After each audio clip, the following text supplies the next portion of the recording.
Welcome to MTC online class बेटा। आज आप लोगों के लिए हम लाए हैं क्लास 12 के एक्सरसाइज 7.8 का एक महत्वपूर्ण चैप्टर।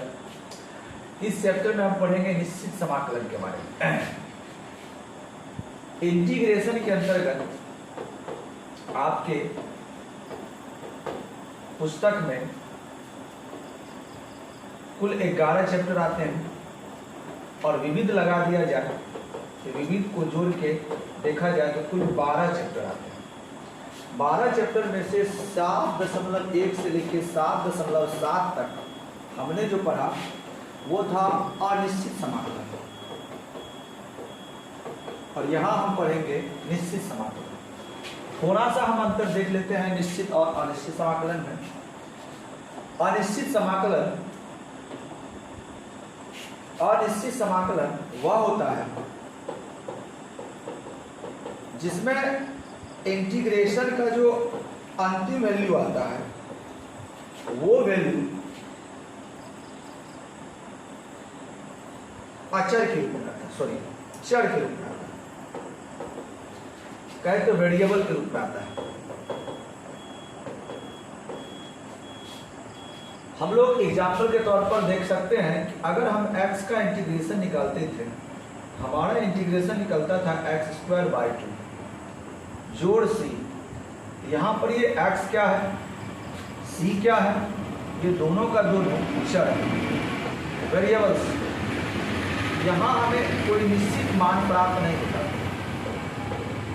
x का मान कुछ भी हो सकता है, c का मान कुछ भी हो सकता है। इसीलिए ऐसे समाकलन को हम अनिश्चित समाकलन कहते हैं। लेकिन जैसे ही हम एक्सरसाइज 7.8 में जाएंगे, यहाँ हमको पढ़ना होगा निश्चित समाकलन। इस स्थिति में जो भी मान हमें प्राप्त होगा वो कांस्टेंट के रूप में होगा, एक निश्चित मान।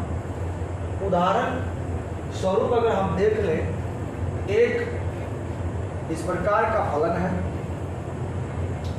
जिसका लोअर वैल्यू 1 है, अपर वैल्यू 2 है।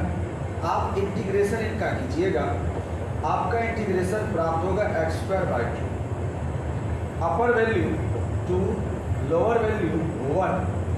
अगर आप इनको x² की जगह रखेंगे, अपर वैल्यू एक बार 2, ये हो जाएगा 2², और एक बार लोअर वैल्यू रखिएगा, ये हुआ 1 पर स्क्वायर, 1/2, 2 पर स्क्वायर 4, 1 पर स्क्वायर 1, 1/2, 4 में 1 गया 3, और 3 एकम 3/2। ये जो वैल्यू है ये आपका कांस्टेंट वैल्यू है, अर्थात अचर वैल्यू है।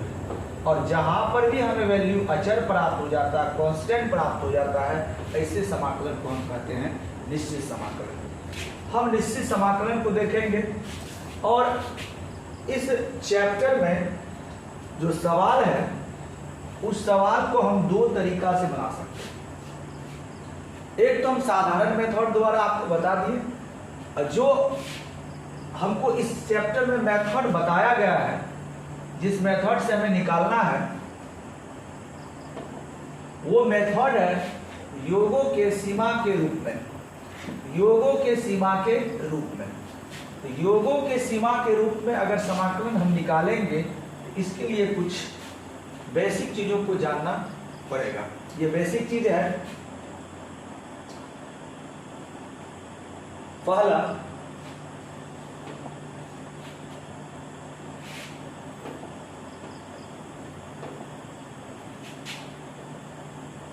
n पदों का योग। इसको इस प्रकार से कह सकते हैं, 1 जोड़ 2 जोड़ 3 जोड़ 4 जोड़ 5 जोड़ ...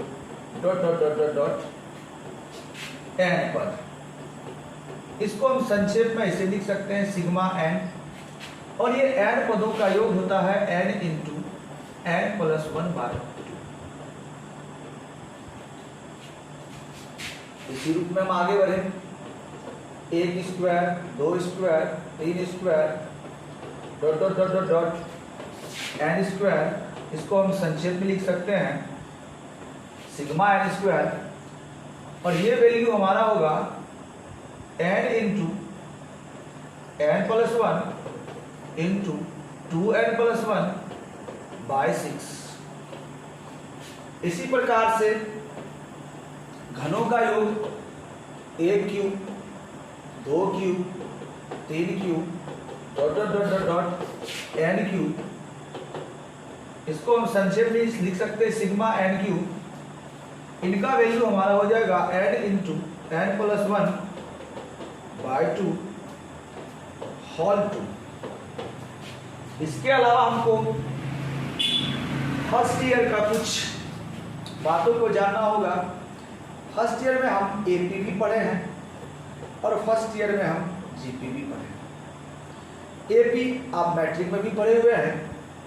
एपी का जो पद होता है वो इस प्रकार से होता है A plus D A plus 2d, और इस प्रकार से अगर nवां पद ले ले तो ये पद होगा a plus n minus 1d। इस चैप्टर में यहाँ d का काम करेगा h, तो यहाँ पर हम इसको लिख सकते हैं a plus h a plus 2h dot dot dot dot dot a plus n minus 1 into h। अगर हमको AP के n पदों का योग ज्ञात करना हो तो AP के n पदों का योग हम सभी पढ़े हैं n by 2 2a plus n minus 1 into d। तो यहाँ d का काम क्या कर रहा है सर? h। ये आपका हुआ AP का n पदों का योग। अब हमको इस चैप्टर में जरूरत पड़ेगी जीपी का। तो जीपी क्या होता है sir?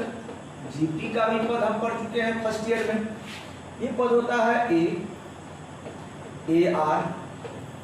AR square AR cube, और ये भी nवां पद होता है AR पर पावर n माइनस।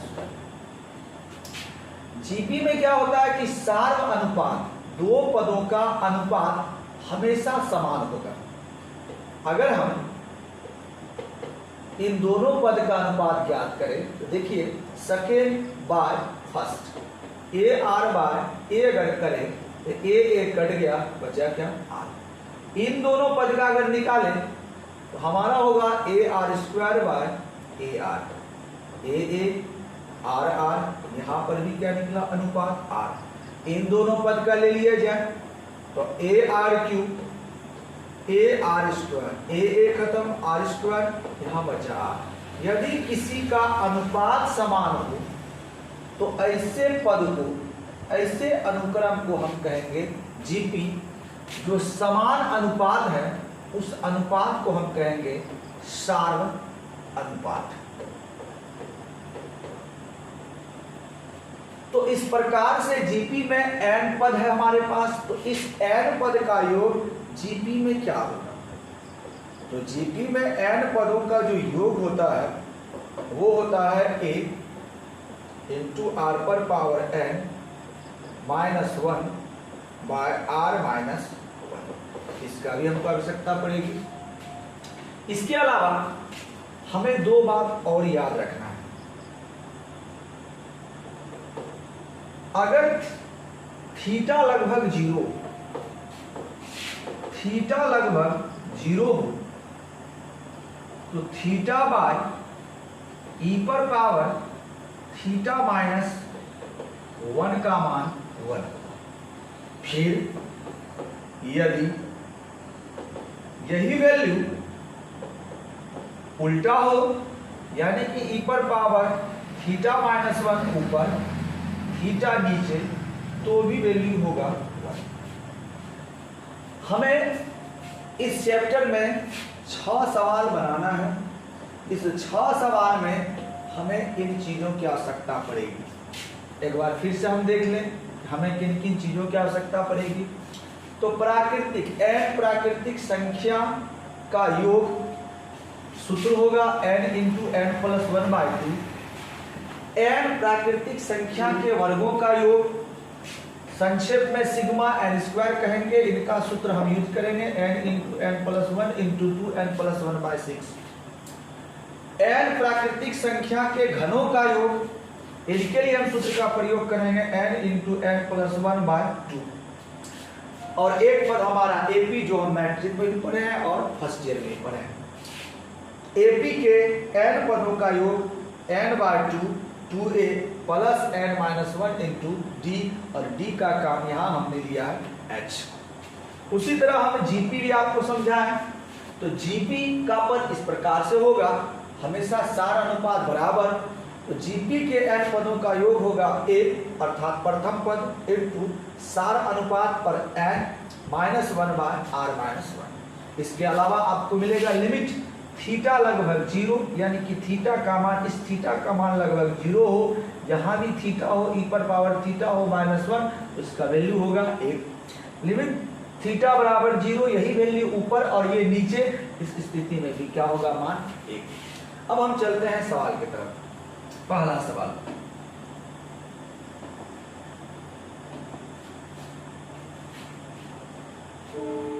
हमारा सवाल है 1 नंबर, लोअर मान है a, अपर मान है b, x dx। हमें बनाना है योग के समाकलन विधि द्वारा। योग के समाकलन विधि द्वारा, योग के समाकलन विधि द्वारा बनाने से पहले हमें एक सूत्र को समझना होगा। यह फॉर्मूला हमारा होगा fx इंटीग्रेशन अपर मान b लोअर मान a dx, लिमिट h लगभग 0, h fa प्लस h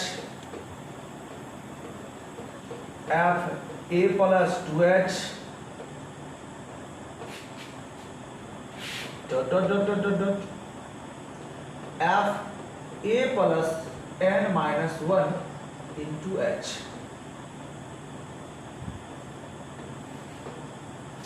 ये फॉर्मूला 6 के 6 सवाल में हमको यूज करना है। जहां पर h का जो वैल्यू होगा, nh का वैल्यू वो होगा b माइनस a, अर्थात जो nh होगा वो अपर वैल्यू माइनस लोअर वैल्यू। इसी आधार पर हम इस सवाल को सॉल्व करेंगे। देखिए, अब हम सवाल की तरफ आते हैं। हमारा fx का वैल्यू है x, और हमारा पहला वैल्यू है fa। अगर हम fa निकाले यहाँ a, तो x के जगह यहाँ भी क्या होगा a। यदि हम x के जगह a प्लस h डाल दें, तो यहाँ वैल्यू होगा a प्लस h। यदि हम f a प्लस 2h अर्थात x के जगह a प्लस 2h ले लें, तो हमारा वैल्यू हो जाएगा a प्लस 2h। यदि हम nवां पद ले लें f a plus n-1 into h, यही वैल्यू x के जगह रख दिया जाए, इसका मान भी होगा a plus n-1 into h। और nh का वैल्यू पहले ही हम निकाल चुके हैं, b minus a, upper value b है और लोअर वैल्यू a। अब हम ये सारा वैल्यू इस पर पुट करेंगे। देखिए हमारा सवाल कैसे बनेगा। तो fx की जगह हम देख रहे हैं क्या, fx की जगह हमको लेना है x, अपर वैल्यू है b, लोअर वैल्यू है a, और यहाँ बगल में हमारा dx। लिमिट h लगभग 0, यहाँ है h, fa का वैल्यू हमारे पास है, क्या है fa का वैल्यू, fa का वैल्यू है a, fa प्लस h का वैल्यू है a plus h, fa plus 2h का वैल्यू है a plus 2h, a plus n minus 1 h का वैल्यू है हमारे पास a n minus 1 into h। फिर हम आगे बढ़ते हैं, लिमिट h लगभग 0। इसमें a प्रत्येक पद में है, अगर n पद है तो हमारे पास a की संख्या भी कितनी होगी n। हम लिख सकते हैं a जोड़ a जोड़ a जोड़ डॉट डॉट डॉट डॉट, कितने पद हैं इसमें a वाले, तो n टर्म्स n पद है। इसके अलावे इधर साइड में हमारा h वाला पद बच जाता है, तो h plus 2h plus 3h, और इस प्रकार से अंतिम पद हो जाएगा a जोड़ n माइनस 1 इंटू h। एक पद हमारा ये भी तैयार है। अब फिर देख लेते हैं हम लोग लिमिट h लगभग 0, ये वैल्यू है h, यहाँ टोटल n a है, हम लिख सकते हैं n इंटू a। यहाँ हमारा कॉमन आ रहा है h, अंदर हमारा बचा 1 plus 2 plus 3 plus dot dot dot dot, sorry यहाँ ये a निकल चुका है, यहाँ वैल्यू हमारा बचेगा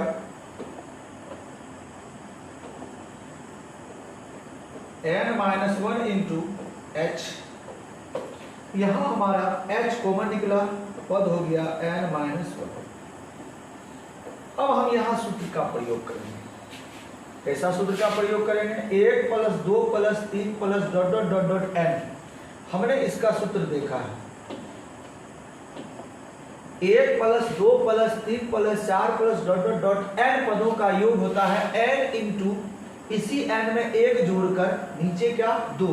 यहाँ पर हम इसी सूत्र का प्रयोग करेंगे। देखिए सर, हमारा अगला पेज लिमिट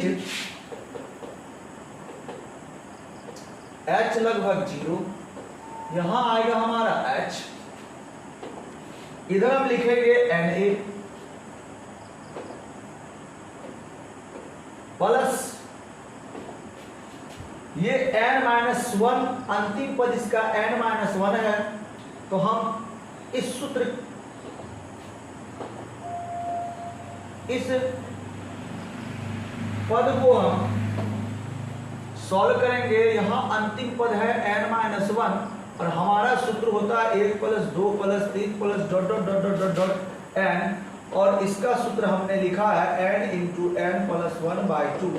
यदि हम इस n के जगह n माइनस 1 बैठा दे, हमारा सूत्र कैसा होगा n minus 1 into n minus 1 plus 1/2।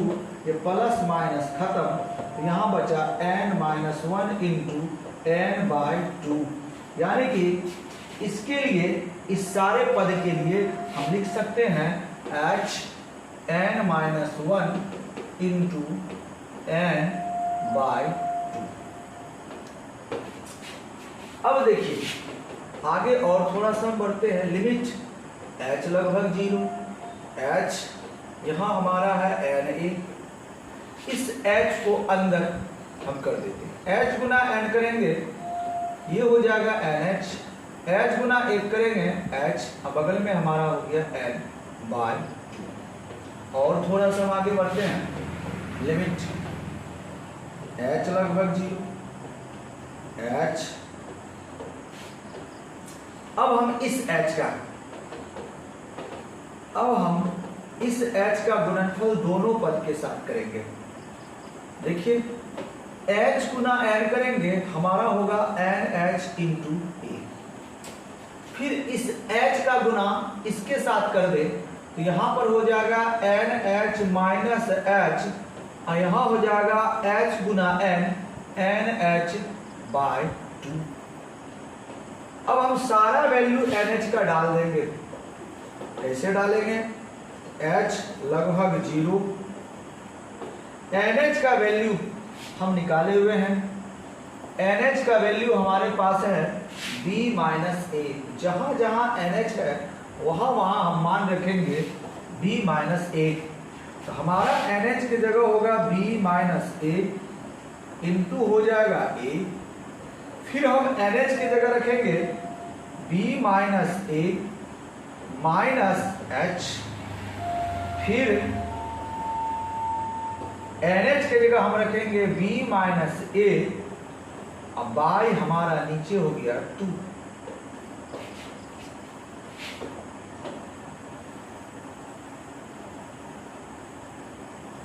अब जैसे ही हम लिमिट को हटाएंगे तो ये हो जाएगा B माइनस ए इंटू ए प्लस लिमिट h हटाएंगे तो h का मान हो जाएगा हमारा 0। यहां बचेगा b माइनस ए और बगल में भी हमारा है b माइनस ए बाय 2। दोनों ही पद में कॉमन आ रहा है b माइनस ए, हम कॉमन ले लिए b माइनस ए, तो यहां हमारा बचा a, इधर हमारा बचा b माइनस ए बाय b माइनस ए।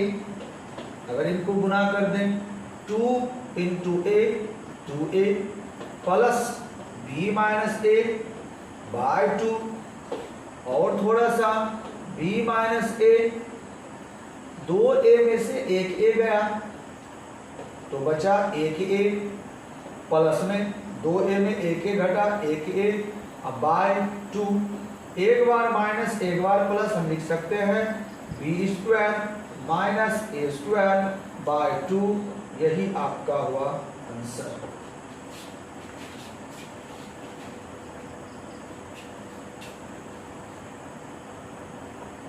अब हम चलते हैं दूसरे सवाल की तरफ। हमारा दूसरा सवाल,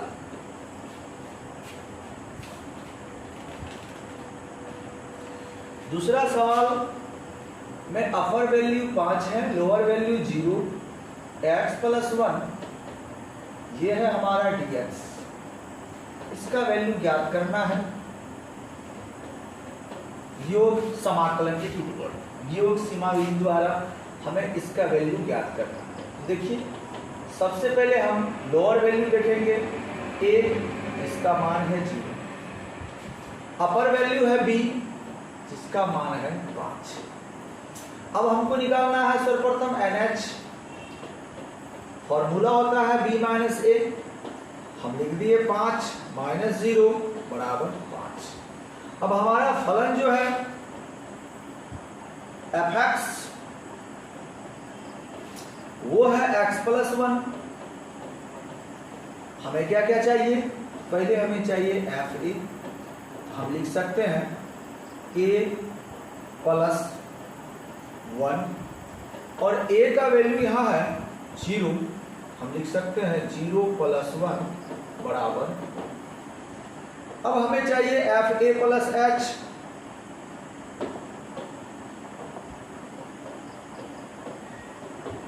तो a प्लस h प्लस 1 और a का वैल्यू कितना है, तो वो है 0 प्लस हो जाएगा h प्लस 1 और हम यहाँ लिखेंगे h प्लस 1। फिर हम लेके आएंगे fa प्लस 2h, तो इस x के जगह हमको लिखना होगा a प्लस 2h, अब बगल में हमारा क्या है 1, फिर इस a का वैल्यू कितना दिया हुआ है, तो 0 प्लस 2h प्लस 1, यानी कि हमारा जो वैल्यू हुआ वो हो गया 2h प्लस 1।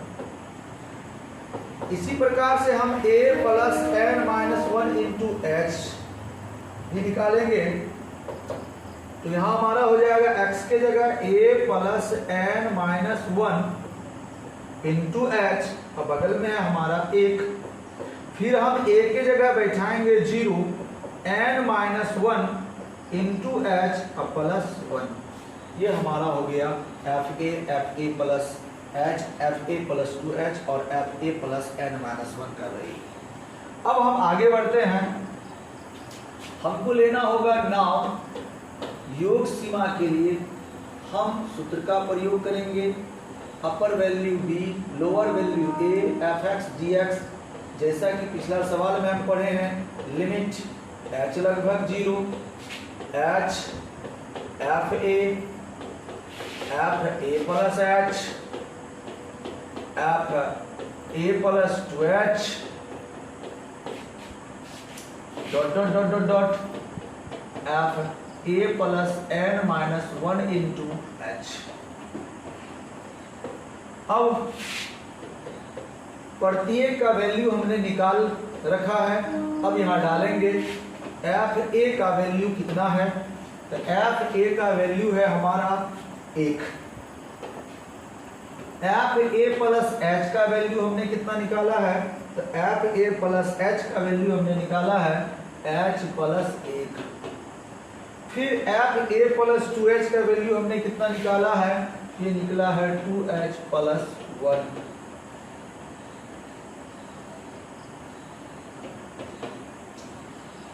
फिर हमें निकालना है F A plus n minus 1h, इसका वैल्यू हम निकाले हुए हैं, इसका वैल्यू हमारा निकला है n minus 1 into H plus 1, n minus 1 into H plus 1। अब हम देखते हैं यहां पर कि प्रत्येक पद में 1 है, जितने पद सभी में 1, टोटल n पद है, तो 1 की भी संख्या कितना हो जाएगी n, तो n गुना 1 प्लस अब h वाला पद ले लें तो 1h जो 2h, इस प्रकार से 3h आएगा dot dot dot dot dot dot n minus 1h।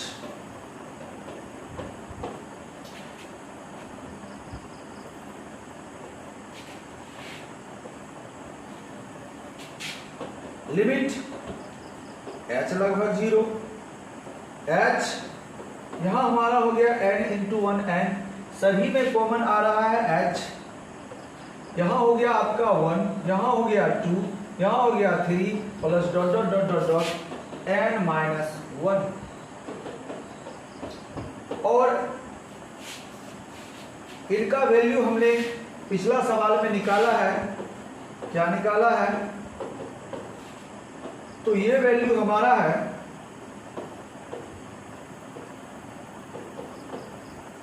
n minus 1 into n by 2। सवाल नंबर 1 में हमने इसका वैल्यू निकाला है और ये वैल्यू इतना निकला है। अब हम करेंगे क्या, लिमिट h लगभग 0, h यहाँ है हमारा n, इस h को अंदर गुना करेंगे, h गुना nh करेंगे, h गुना n तो nh, h गुना 1 करेंगे तो h, बगल में n बाय हो गया हमारा 2। फिर ये h दोनों के साथ मल्टीपल होगा, तो देखते हैं क्या होता है। लिमिट h लगभग 0, जैसे हम गुना करेंगे h गुना ये हो जाएगा nh, और h गुना यहाँ n से करेंगे ये भी हो जाएगा nh, तो हमारा वैल्यू हो जाएगा nh plus n minus 1 nh minus h into nh by 2। एक बार देख लेते हैं पीछे, h गुना n करेंगे nh, h गुना n करेंगे तो nh, तो हमारा वैल्यू हुआ nh minus h into nh by 2। यही वैल्यू हमने यहाँ लिख दिया है। अब देखिए सर, लिमिट को जैसे हटाएंगे तो nh का वैल्यू हम पहले ही निकाल चुके हैं। कितना निकाला nh का वैल्यू, nh का वैल्यू हमारे पास है 5, तो जहां जहां nh है वहां वहां हम रखेंगे 5, तो ये हमारा nh की जगह होगा 5, जोड़ ये nh की जगह होगा 5, इस h की जगह हो जाएगा 0, फिर इस nh की जगह होगा 5 बाय 2, इधर हमारा हुआ 5 प्लस 5 गुना 5 बटे 2, ये हुआ 5 पचे 25 बटे 2, ये गुना हो जाएगा 5 गुना 10 जोड़ 25 बटे 2, 25 10 35 बटे 2, ये हमारा 2 नंबर का हो गया आंसर।